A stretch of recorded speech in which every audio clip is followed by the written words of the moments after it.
Alright, what is up, people? Omar here. For the longest time, the dream was always about getting out there, seeing the world. Epic European summers, backpacking through Southeast Asia, maybe even using that Duolingo app for real in South America.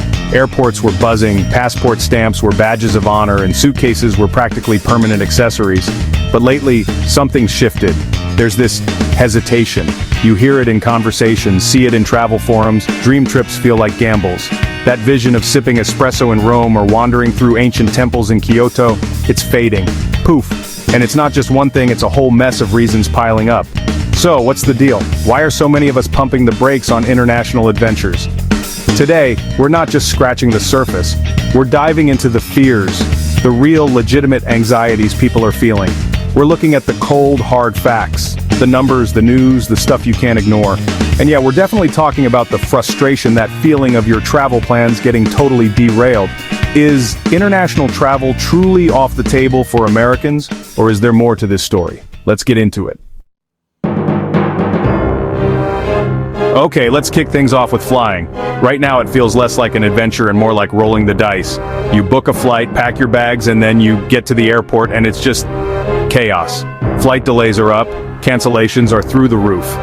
Airlines are scrambling with staffing shortages, extreme weather events, and overbooked flights. Some travelers are clocking more hours sitting in airport terminals than actually in the air. Imagine planning a 7-day vacation, and 1 or 2 of those days are just completely eaten up by travel nightmares. You're tired, stressed, hungry, and you haven't even reached your destination. And if the pre-flight drama wasn't enough, there's the actual in-flight experience. We've all seen those terrifying clips of severe turbulence. Even seasoned flyers are getting anxious. The psychological impact of seeing that kind of footage is huge. It makes that window seat view a little less appealing. The sheer volume of these reports paints a picture of a system under serious strain. People are looking at the airport experience, those turbulence videos, and making a calculated decision. The stress just isn't worth the potential reward. The first step of your dream vacation shouldn't feel like a battle. The fear in the skies is real, and it's having a very real impact. Can you blame them? Alright, so let's say you brave the airports, survive the flight, and land in a foreign country. The anxiety doesn't stop there. The world feels a bit on edge, doesn't it? International protests, ongoing conflicts, regional instabilities, it's hard to ignore. The idea of carefree exploration gets a little harder to embrace. The US State Department issues travel advisories more frequently. Exercise increased caution. Reconsider travel. Do not travel.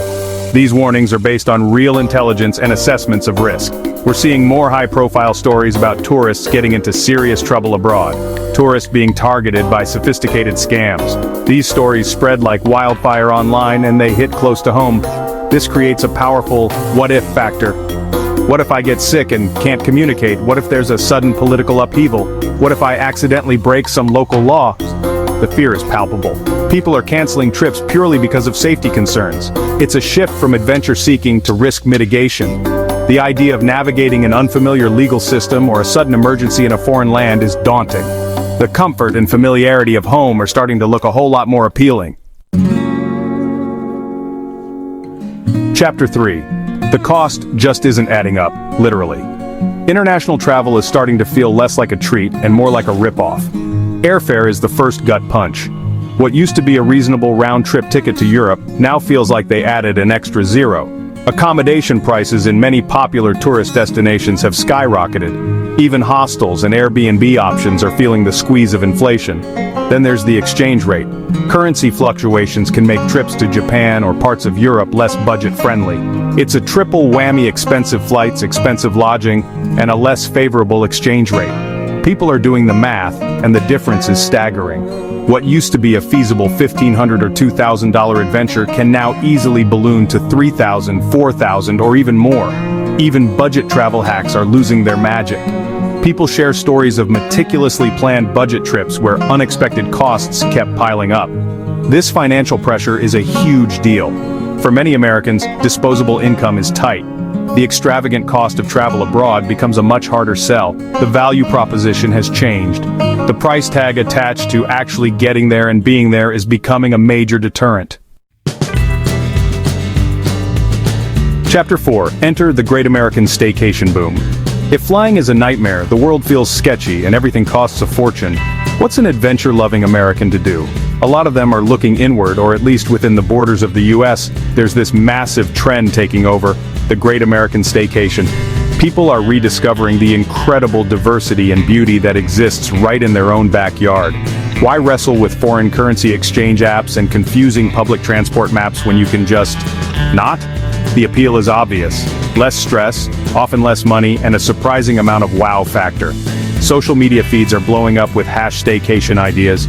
People are loading up the car for epic US road trips, hitting iconic spots like the Grand Canyon or Yellowstone. The RV life is booming. Families, couples, solo travelers, they're renting or buying RVs and campers and hitting the open road. The whole glamping scene has exploded. People are booking charming Airbnb cabins in the woods, yurts by the beach, or unique tiny homes. It's about finding that sense of getaway and relaxation closer to home. The numbers back this up too.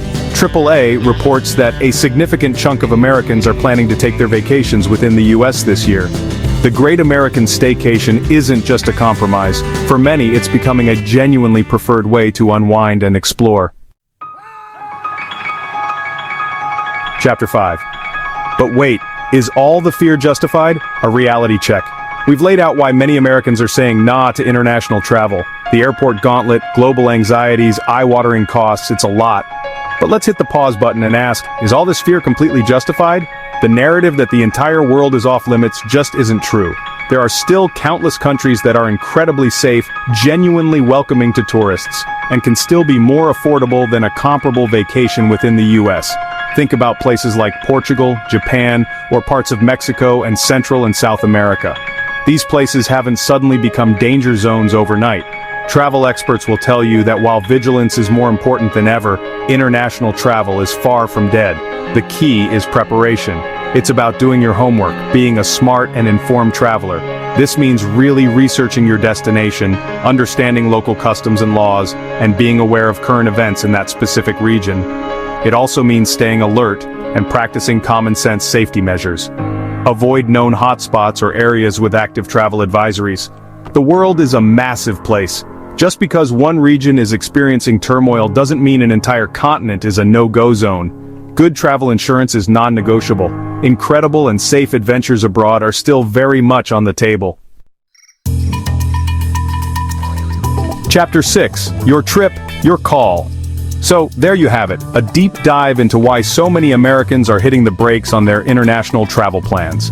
From the chaos in the skies and the anxieties about global events to the sheer cost of it all, the reasons are complex and frankly pretty understandable. The rise of the Great American Staycation shows we're adapting, finding adventure closer to home. But, as we also explored, maybe, just maybe, the entire world isn't off limits if you're smart about it. The big question now is, where do you stand?